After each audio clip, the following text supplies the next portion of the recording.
그 당시에 그러면 어때요? 바늘 장사들이 장사꾼이 돈을 많이 벌어. 근데 그게 쉽지가 않아. 쉽지가 않아. 가다가 진짜 마적 같은 애들 만나. 그럼 어때요? 많이 이게 털려. 털려. 털리거나 어떻게 거기서 죽음도 당해. 그게 쉽지가 않아.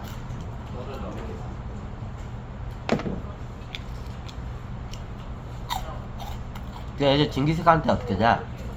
이게 유목으로 사는 거는 가난해. 가난하게 살 수밖에 없네. 그러니까 우리 몽골이 어떻게 부유하고 강하게 되려면 일단 부유해야 돼. 그러면 방법이 내가 보니까 장사밖에 없어. 장사밖에 없어. 그러니까 장사를 갖다가 장려를 많이 해.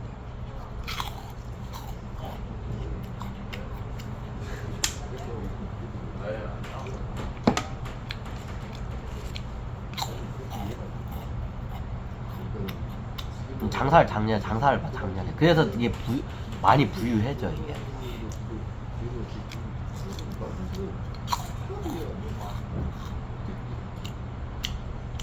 당시에 뭐자 장사가 있어. 그 장사가 있어. 그 장사.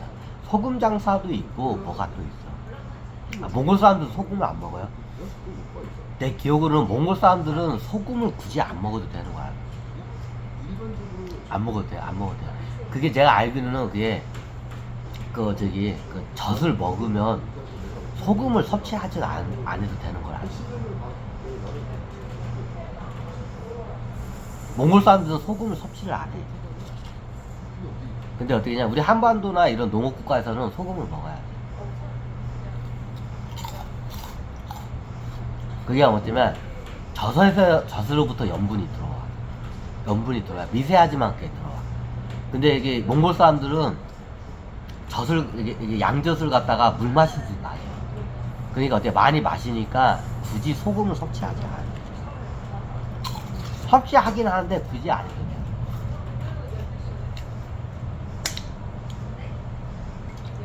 근데 농업 국가에서는 소금을 섭취해야 돼. 왜? 농산품에서는 소금이 안 나오거든요. 근데 양젖에서는 소금이 나오는 거야. 염분기가 있어. 고기에도 약간 염분기가 있어. 근데 어떻게 식물에는 염분기가 없죠. 해조류가 아닙니다.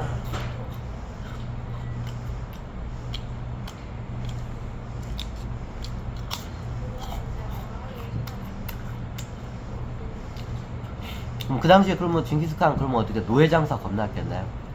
징기스칸이 그 당시에 어떻게 되냐, 이거를 안 겪었으면 징기스칸도 노예장사를 했을 것 같아. 예, 징기스칸이 노예로 끌려가서 그 억울함과 한과 고초를 본인이 체험을 했기 때문에 나중에 어떻게 되냐, 장사를 하는데 노예 장사는 근절을 시켜. 징기스칸이. 특히 이게 초원 사람들을 갖다가 문명국으로 노예로 끌려가면 이게 말도 안 되게 학대를 많이 당해. 학대를 굉장히 많이 해. 거의 이게 개, 돼지, 닭 다루듯이 다뤄. 초원 사람들하고. 나중에 어떻게 말 안 들으면 그 자리에서 그냥 목 잘라가지고 도축해서 잡아먹어. 그냥 개, 돼지, 닭이야. 그 당시에 그래. 그걸 징기스칸이 본 거야. 초원 사람들이 저기 위구르 쪽에 끌려가지고 개, 돼지, 닭 같은 그런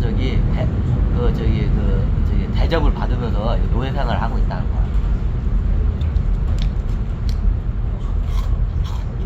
그러니까 나중에 어떻게 되냐, 대전쟁이 일어나가지고 어떻게 되냐, 다른 부족들을 다 기합을 시켜서 어떻게 되냐, 노예들이 많이 생겨. 근데 어떻게 되냐, 노예는 있긴 있는데 그걸 갖다 저기 위구르나 이런 문명국으로 반출을 안 시켜. 노예제는 있긴 있어. 근데 반출을 안 시켜. 왜? 거기 가면 개고 생활하는 거 아니기 때문에.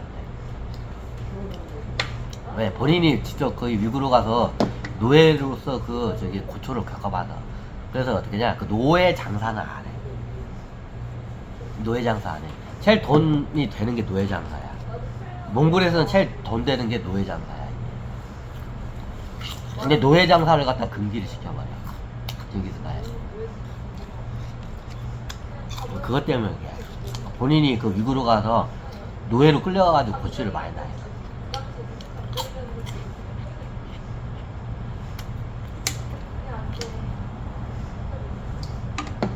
장사 한번 얘기를 하니까 문득 생각난 게 그래.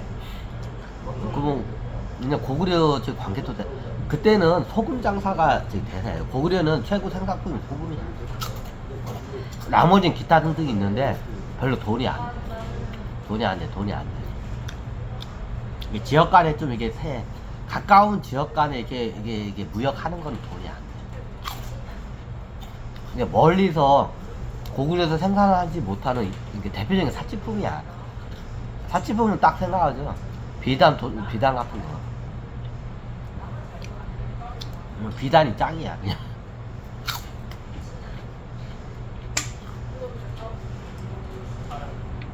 장사.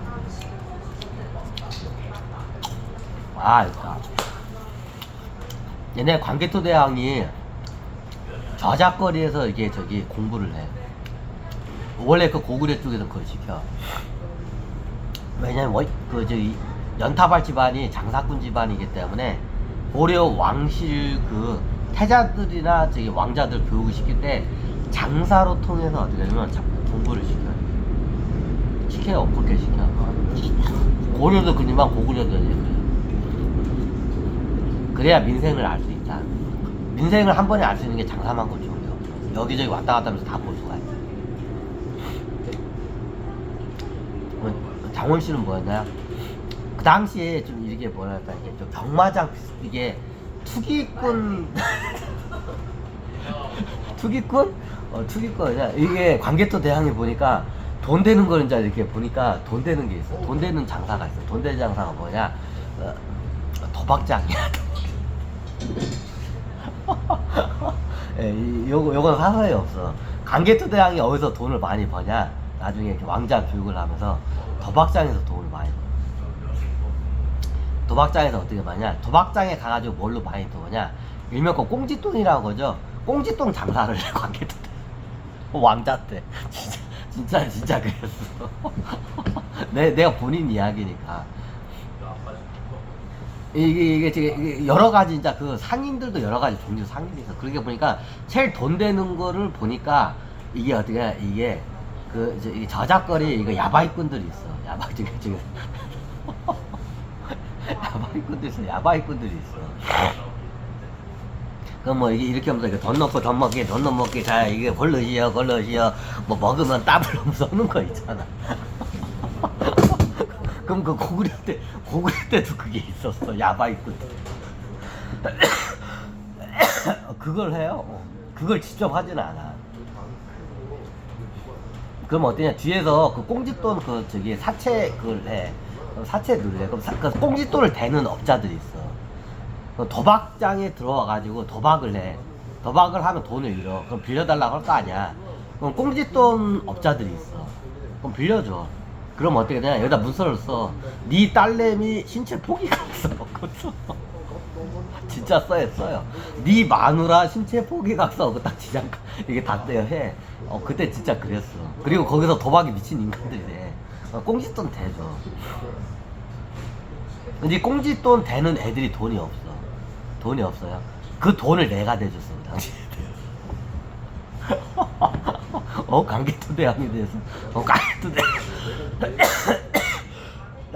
그게 도박장에 가면서 용병들의 심리를 그때 그걸 갖다가 저기 어디 거기서 용병 애들이 거기서 돈을 많이 잃어. 용병 애들이 전쟁에 참가해가지고 애들 어떻게 하냐? 나중에 도박장으로 와가지고 그 번 돈 거기서 다 탕진을 해. 그럼 그게 다 내 주머니로 또. 진짜 그랬어. 이거 얘기 안 했지 이거는. 광개토 대왕이 그게 야비했어. 야비한 게 아니라 돈의 그 흐름을 정확히 본 거야 광개토 대왕. 그 당시에 어떻게 했냐면 용병 애들을 갖다가 겪은 거야 얘들의 생리를 갖다가. 그러니까 나중에 얘들 용병 다루는 용병술이 광개토 대왕이 용병술이 굉장히 뛰어나. 그때 그 용병술이 어디서 익혀졌냐? 그 도박장에서 익혀진 거야. 그 도박장 용병 애들이 그 전쟁터 가서 돈 많이 벌어가고 도박장 와서 어떻게 하고 도박을 해 하루 종일 애들. 그러면 그 돈이 다 내 주머니에 다 들어와.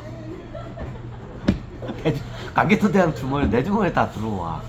원리는 간단해. 도박의 원리가 많이 있어. 카지노 형식이 있고 이제 화투짝 형식이 있어. 그죠? 그러면 나중에 돈을 잃으면 어떻게 냐 돈을 빌려야 돼. 그럼 꽁짓돈 도박 꽁짓돈 대주는 애들이 돼. 그거